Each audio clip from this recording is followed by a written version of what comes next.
أعوذ بالله من الشيطان الرجيم بسم الله الرحمن الرحيم المال والبنون زينة الحياة الدنيا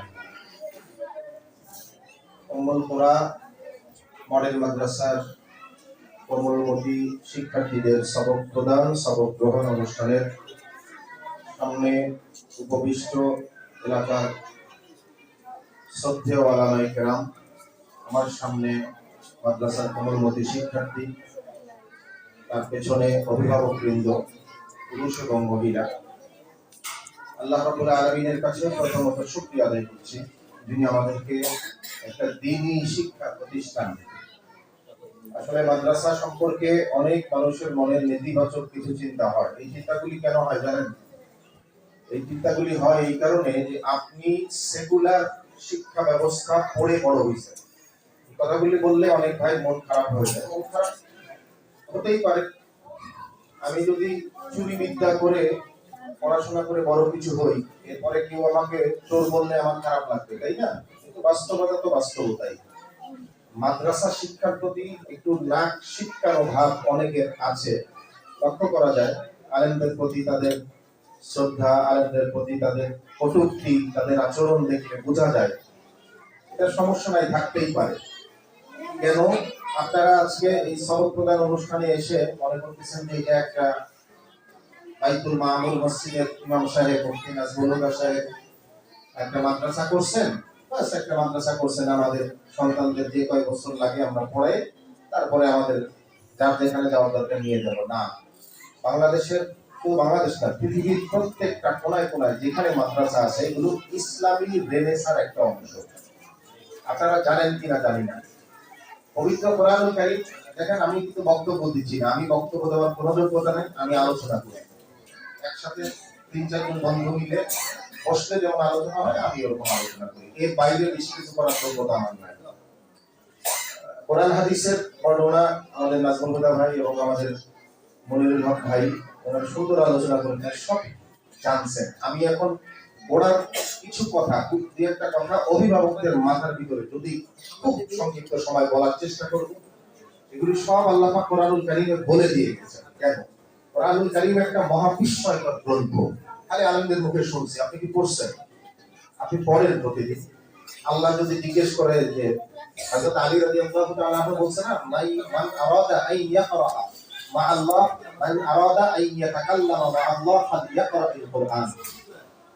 হযরত আলী কারামাল্লাহু তাআলা বলতেছেন, কেউ যদি সরাসরি আল্লাহর সম্পদ হালাল পথে ইনকাম হবে, সেই সম্পদ পিতা মাতার জন্য, তার নিজের জন্য, আত্মীয় স্বজনের জন্য সৌন্দর্য। ঠিক না বলেন? যেই সন্তানের ভেতরে, যেই সন্তান কোরআনের আলোয় আলোকিত, সেই সন্তান পিতা মাতার জন্য, নিজের জন্য, আত্মীয় স্বজনের জন্য সৌন্দর্য। ঠিক না? আর যদি উল্টা হয়, সন্তান তার ভিতরে কোরআনের শিক্ষা নাই, কোরআনের আলো নাই। কোরআনের আলো কেন বলি? মানে এটা তো একটা নূর, আলো, তাই না? যেই সন্তানের ভিতরে কোরআনের শিক্ষা নাই, কোরআনের আলো নাই, এই সন্তান তার জন্য ফিতনা। যেই সম্পদটা হালাল পথে ইনকাম হয় না, সেই সম্পদটা সন্তানের জন্য, পিতামাতার জন্য বিপদের কারণ। কথা খুব সহজ, বুঝে আসছে না ভাই? এবার আসি মাদ্রাসা কেন দিচ্ছে। এই যে আমাদের মনির ভাই বললেন যে অনেকে ভাই সমালোচনা করেন, ভাই মাদ্রাসা তো দ্বীনি প্রতিষ্ঠান, এটা 2টার জায়গায় যদি 100টা হয়, এটা নিয়ে কোনো মুসলমান সমালোচনা করতে পারে, এটা আমার বিশ্বাস হয় না ভাই। সত্যি কথা, ফ্র্যাঙ্কলি স্পিকিং, আমার বিশ্বাস হয় না। যে মুসলিম মাদ্রাসা নিয়ে প্রশ্ন তুলবে কেন? হ্যাঁ, মাদ্রাসার নিয়ম কানুন যদি ঠিক না হয়, এখানে যে শিক্ষাগুলি দেওয়া হয়, মাদ্রাসা যারা প্রতিষ্ঠা করতেছেন এবং মাদ্রাসায় যে সকল গার্জিয়ান সন্তান দিচ্ছেন, আপনাদের 2 শ্রেণীর কিন্তু কিয়ামতের দিন আল্লাহর সামনে দাঁড়াইতে হবে, জানেন আপনি? এই যে আমাদের নাজমুল হুদা সাহেব এবং তার স্টাফরা এবং এই যে সন্তানদের পিতা মাতা, আপনাদের আল্লাহর সামনে জবাবদিহি করতে হবে।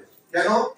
এটা আবার কি বিপদ, কি মুসিবতের কথা কয় আমরা আল্লাহর পাওয়ার জন্য মাদ্রাসা দিলাম, এখন তুমি দাঁড়াইতে হবে। অবশ্যই, কারণ মাদ্রাসা শিক্ষা কোনো সাধারণ শিক্ষা নয়, একটা ইসলামী রেনেসার অংশ। আপনি একটু খেয়াল করেন, কামাল আতাতুর্কের তুর্কি আর বর্তমান তুর্কি কি এক? কেন? প্রায় 30 বছর আগে আরবের কিছু শাইখ ওখানে গিয়েছিলেন, গিয়ে তাদের মানে চালচলন দেখে খুব আফসোস করছেন যে হ্যাঁ, খেলাফা এক সময় যে তুর্কিস্তানে খেলাফা ছিল, হ্যাঁ, উসমানিয়া খেলাফত ছিল, অটোম্যান সাম্রাজ্য ছিল, সেই খেলাফত জীবন ব্যবস্থা, রাষ্ট্রীয় সমাজ ব্যবস্থা এত জঘন্য, তখন নাজিমউদ্দিন ইরবাহান বিখ্যাত একজন স্কলার সাহেব, উনি বলেছিলেন, হযরত আমাদেরকে 30 বছর সময় দেন। কয় বছর? পরে আজকে যা দেখতেছেন, আগামী 30 বছর পরে আপনি এসে দেখবেন তুর্কির ঘরে ঘরে হাফেজে কোরআন ইনশাআল্লাহ।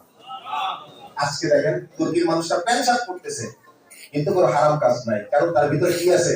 কোরআন। অফিসে যাচ্ছে, বাসের ভিতরে বাসের হ্যান্ডেল ধরে আরেক হাত দিয়ে কোরআন পড়তেছে। বাংলাদেশের যে শিক্ষা ব্যবস্থা, যারা মাদ্রাসা করবেন, যে সকল গার্জিয়ানরা ছাত্র দিবেন, আপনার মাথায় রাখতে হবে, আমার সন্তানগুলি তাদেরকে এমন ভাবে কোরআনের শিক্ষা, দ্বীনি শিক্ষা দিয়ে দেবো যে আগামী 20 বছর অথবা 30 বছর পরে এই দেশে, এখন আমরা বলি না কোরআনের আইন চাই, কোরআনের আইন চাই, বলি কি বলি না? কোরআনের আইন কিভাবে চাবেন? 80% শিক্ষা হলো নাস্তিকতা মার্কা শিক্ষায় শিক্ষিত, তারা কি কোরআনের আইন মানবে? আমরা 20% নামাজ পড়ি, আমরা হুজুর বা হুজুরদের সঙ্গে যাদের সম্পর্ক, আমরা বলি যে বাংলাদেশে কোরআনের আইন চলবে। কোনোদিন পারবেন না, কোনোদিন পারবেন না, কারণ কোরআন বিহীন শিক্ষা ব্যবস্থা যারা শিক্ষিত তারা 80%। কিভাবে সম্ভব? আপনার একটা টার্গেট নেন আগামী 30 বছর। যারা মাদ্রাসা করতেছেন, যারা অভিভাবক, আপনারা মাথায়, আর বলতে হবে না, মাথার ভিতরে রেখে দেন যে আগামী 30 বছরে আমরা এই জনসংখ্যার মিনিমাম 50% জনসংখ্যার ভিতরে কোরআনের আলো ঢুকিয়ে দেব ইনশাআল্লাহ। যদি হয় এই নিয়তে করেন, তাহলে কিয়ামতের দিন আল্লাহর আদালত কিন্তু বাইচা যাবে। আমি বলে দিলাম, এটা শুধু নিছক কোনো মাদ্রাসা শিক্ষা না। এই নিয়তে চলেন, আগামী 30 বছর পরে ইনশাআল্লাহ এই বাংলাদেশে কোরআনের আইন ছাড়া অন্য কোনো আইন চলবে না ইনশাআল্লাহ। রাজি আছেন তো? যারা অভিভাবক, মা বোন যারা আছেন, আমার ছেলে আলেম হবে, এইভাবে আল্লাহরে পড়বে, এগুলি না। নিয়ত ঠিক করেন, ইন্নামাল আমালু বিন্নিয়াত। আপনার নিয়ত কোন একটা সন্তানের উপর আল্লাহ তাআলা রহমত করবেন। আপনার এখন থেকে নিয়ত থাকবে, আল্লাহ আগামী 30 বছর পরে বাংলাদেশে যে ইসলামী খেলাফত কায়েম হবে, সেই খেলাফত কায়েমের জন্য আমার সন্তান একজন রণসৈনিক হিসাবে যেন ভূমিকা রাখতে পারে। যারা মাদ্রাসা করতেছেন, তাদের মাথায় থাকবে যে আমার এখান থেকে প্রত্যেকটা যতগুলি বাচ্চা পড়ে বের হবে, এর ভিতরে মিনিমাম 80% বাচ্চা যেন ইসলামী খেলাফত কায়েমের জন্য কাজ করতে পারে। ঠিক না? যার ভিতরে যখন অধিকাংশ মানুষের, দেশের মিনিমাম 50% মানুষ যদি কোরআনের শিক্ষায় শিক্ষিত হয়, কোরআনের জ্ঞানে আলোকিত হয়, তাহলে এই দেশে ইসলাম নিয়ে কটূক্তি করার সাহস কেউ করবে না। আল্লাহ রাসূল নিয়ে কেউ কটূক্তি করার সাহস করবে না। আমাদের মসজিদে মসজিদে বিচার দেওয়া লাগবে না, যেখানে করবে তার পাবলিক ধরে জিহ্বাটা কেটে ফেলবে ইসলামের বিরুদ্ধে কিছু বললে। রাজি আছেন ইনশাআল্লাহ? আল্লাহ পাক উম্মুল কোরআনকে এই জাতীয়, এই আদর্শের মাদ্রাসা হিসেবে কবুল করেন, আপনাদের সন্তানগুলোকে কবুল করেন। সকলে বলি আমিন। ওয়া আলাইনা ইল্লা বালাগ। আসসালামু আলাইকুম।